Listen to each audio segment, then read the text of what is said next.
ایک خوبصورت باندھی ہے، فرمایا کہ ماہر آئے، آ کر اپنے دوست سے مخاطب ہو کر کہا کہ دیکھو کیا وجہ سے آئے، نے کہا کہ دیکھو بھائی اس آدھی رات کو آپ آئے ہیں، فرمائیے میں کیا آپ کے کام آ سکتا ہوں؟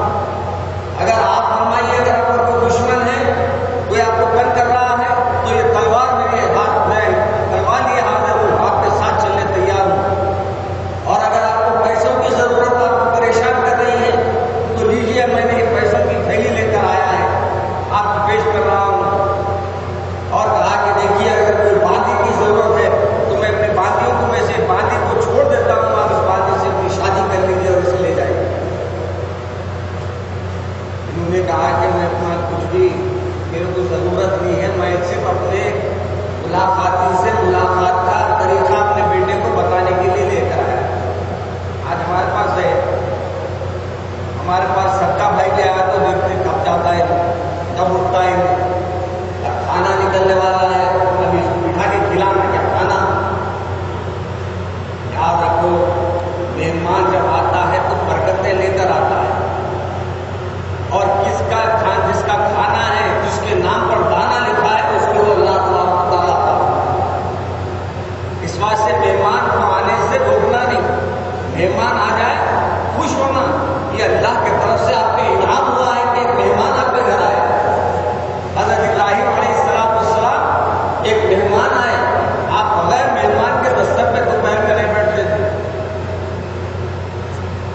آپ دوپہر میں ٹہل رہے ہیں، کوئی مہمان آ جائے تو ان کے ساتھ کھانا کھاؤں گا، کوئی مہمان نہیں آیا، آخرکار ایک شخص کو دیکھے کہ ادھر سے گزر رہا ہے، آپ بلا کر کہا کہ آؤ بھائی کھانا شروع کیا، دو نوالے نہیں کھائے کہ آپ نے کہا تمہارا نام کیا ہے؟ آپ بلا کہا کہ تمہارا ایمان کیا ہے؟ کہا کہ میں آتش پرست ہوں۔ اتنا کہنا تھا، حضرت ابراہیم علیہ السلام نے کہا کہ اٹھو میرے دستر سے، اٹھو، ایک اللہ کے نافرمان کو میں اپنے دستر سے کھانا نہیں کھلا سکتا۔ آپ نے دستر سے اٹھا دیا اور وہ شخص چلا گیا۔ اللہ تبارک و تعالیٰ نے ابراہیم علیہ السلام سے فرمایا کہ ابراہیم، ایک آتش پرست کو کھانا کھلانے سے تم نے منع کر دیا، مگر تم نے کبھی یہ غور کیا کہ یہ آتش پرست آج تک جو کھانا کھا رہا ہے ہم نے اس کے کھانے میں کمی نہیں کی، تو تم نے کس وجہ سے اس کھانے سے وہ ہمارا اس کا معاملہ ہے، لیکن وہ تم مہمان ہے، مہمان نوازی تمہارا معاملہ ہے، مہمان نوازی کرنا تم پہ لازم ہے، یہ نہیں کہ آتش پرست کو نہیں کھلاؤں گا، میرے ماننے والوں کو کھلاؤں گا۔ گویا یہ بتا دیا کہ دوست رہو دشمن رہو، اگر دستر پہ بیٹھا تو نہیں اٹھانا۔ ہمارے دعوتوں میں عجیب و غریب ہو جاتا ہے منظر، تعمیروں کا دستر الگ ہوتا، وہاں کوئی چھوٹے کپڑوں میں نظر آ گیا، آپ اٹھیے کیا، آپ اٹھیے، آپ ادھر بیٹھے، بلکہ اگر کوئی بیچارہ کوئی شریف زیادہ نظر نہیں آیا تو اس کو تو بے عزتی کر کے لے جا کے باہر چھوڑو۔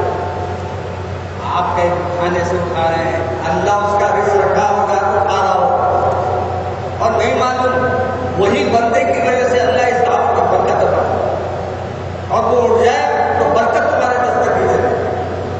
اس لیے کبھی کسی سے ایسے عمل نہیں کرنا کہ دستر پہ کوئی بیٹھ جائے تو دستر سے نہیں اٹھانا، اور مہمان اگر کوئی آ جائے اس کی ضیافت میں کمی نہیں کرنا، نہیں معلوم کہ اس کی ضیافت کی وجہ اللہ آپ کو عطا ہوگا۔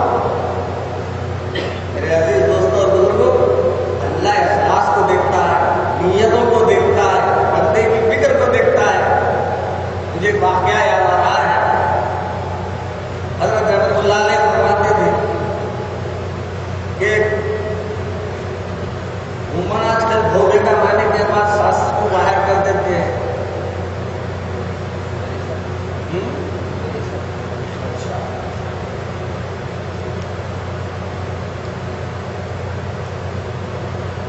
تو عموماً ہو رہا ہے آج کل،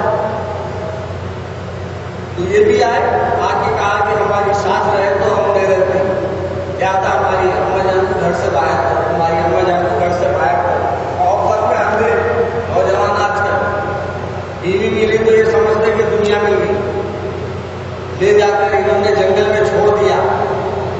جنگل میں جب چھوڑ کر آئے تو رات میں کہتے ہیں کہ بڑے بھیانک آواز آنے لگی, شیروں کی آواز آ رہی ہے اور نہ جانے کیسے کیسے جانوروں کی آواز آ رہی ہے. اللہ نے فرشتے کو بھیجا, جاؤ جا کر دیکھو کہ کیا ہے. اس عورت کے پاس یہ فرشتہ آیا, آ کر کہا کہ بڑی بھی تمہارے بیٹے نے یا تمہیں جنگل میں چھوڑ دیا. کہا میں معلوم کیا مجبوری ہے کہ مجھے جنگل میں چھوڑ دیا. ابھی اللہ کی مصلحت ہے کہ اللہ مجھے کہیں بھی رکھے, اپنی حفاظت میں رکھے گا. کہا کہ تمہارے کو اطراف میں آوازیں نہیں آ رہی شیر ببر کے. کہا کہ یہ بھی مخلوق ہے اللہ کی, میں بھی مخلوق ہوں. اللہ میرے ساتھ تو برا نہیں کرے گا, میں کسی کے ساتھ برا نہیں کی. کہتے ہیں کہ کہا کہ بڑی بھی یہ شیر تو تمہارے کو نقصان پہنچا دیں گے. کہا کہ میں اللہ کی حفاظت میں آ رہی ہوں, میں اللہ کو یاد کر رہی ہوں, اللہ میری حفاظت کر رہا ہے. اس نے کہا, جاتے جاتے اس فرشتے نے کہا کہ ہاں تم نے اللہ پہ بھروسہ کیا ہے, اللہ تم کو مایوس نہیں کرے گا. جاتے جاتے فرشتے نے کہا اللہ کے حکم سے کچھ گائے کے حوالے کر دیے, اور اللہ کے فضل و کرم سے جب صبح ہوئے تو ماشاءاللہ ان کے پاس گائے بنی ہوئی ہے اور کئی بکریوں کی ریوڑ ہے.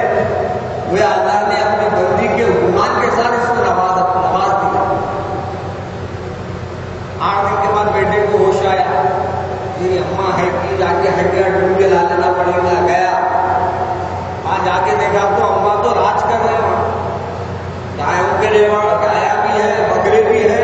اللہ نے بے نیاز کر دیا ہے ان کو. آ کے بیوی کو سنایا, منہ میں پانی آ گیا.